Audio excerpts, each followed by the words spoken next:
नमस्कार दोस्तों, मैं सावी स्वागत करती हूँ आप सभी का अपने इस YouTube चैनल पर जिसका नाम है देवनागरी शिक्षालय। आज हमारे चर्चा का विषय सर्वेश्वर दयाल सक्सेना जी की रचना मेघ आए कविता है।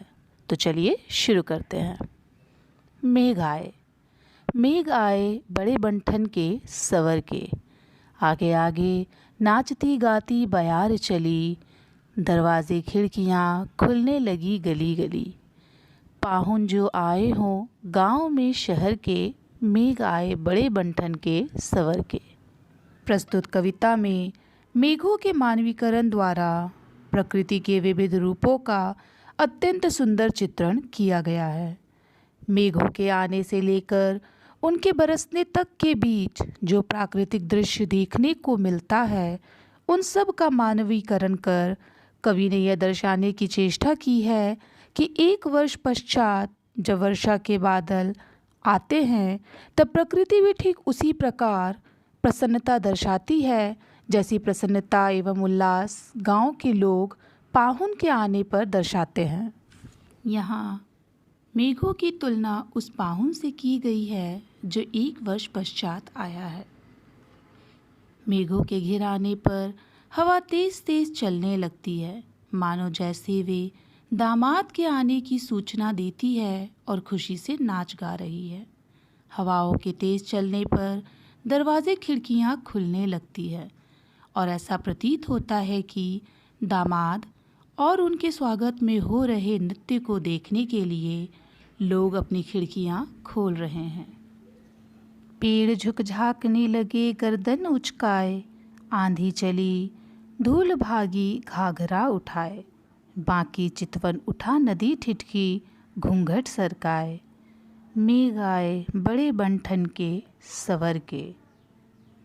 बादलों के घिराने पर हवा के वेग से पेड़ झुक रहे हैं और पुनः उठ रहे हैं, मानो वे डोल रहे हों। उन्हें देखकर ऐसा प्रतीत हो रहा है जैसे शहर में आए हुए मेहमान को देखकर कुछ ग्रामीण आदर भाव से झुक रहे हों, वहीं कुछ उन्हें झाँक झाँक कर देखने का प्रयास कर रहे हों।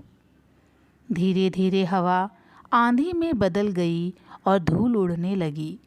धूल का गुबार देखकर ऐसा प्रतीत हो रहा है मानो अनजाने मेहमान को देखकर ग्रामीण युवती शर्म से अपना घाघरा उठाए भागने लगी हो।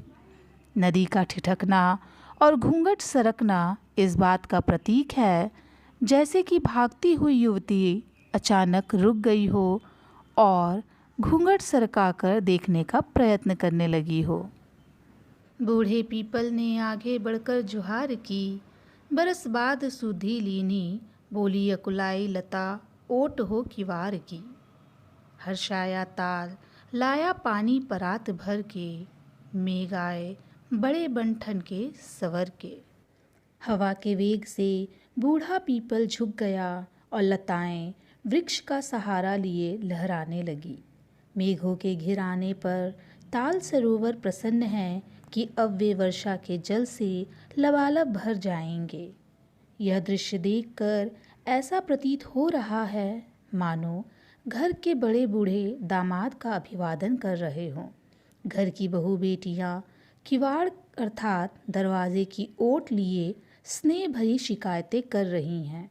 घर के युवा सदस्य मेहमान के स्वागत के लिए परात में पानी भर लाए हैं।